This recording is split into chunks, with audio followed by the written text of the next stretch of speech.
Hey guys, today I'm reviewing Steinjager's limb risers. They're pretty well made compared to other brands. They're stainless steel construction, coated along the line, and have good sturdy powder coated brackets. Now you may ask what limb risers are. When you're going through brush like seen behind me, it raises it right across this cable up over the vehicle, avoiding whacking your windshield and scratching your paint. Now why I like Steinjagers better than a lot of other companies is, first of all, they're quick disconnect. Now you might ask why you want quick disconnect. It's useful for like parking in parking lots so people aren't fiddling with them and whatnot, and maybe you just don't like the appearance of them when they're on. So I will show you guys in a second how to quickly take them off in a few minutes or less.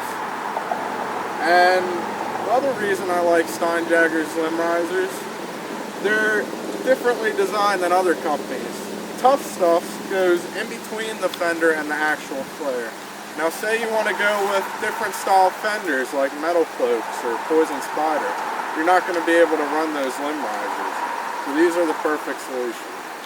Okay guys, so now I'm going to show you how to disconnect these limb risers by Steinjager.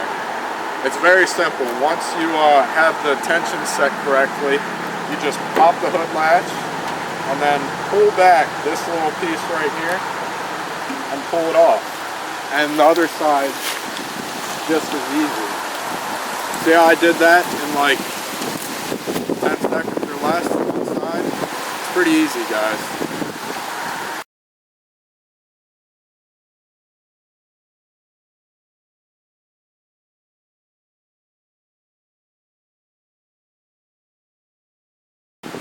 Alright guys, that's my review on the Steinjager limb risers. I'll post the link to where you can find my write-up on how to install these, as well as where to buy them.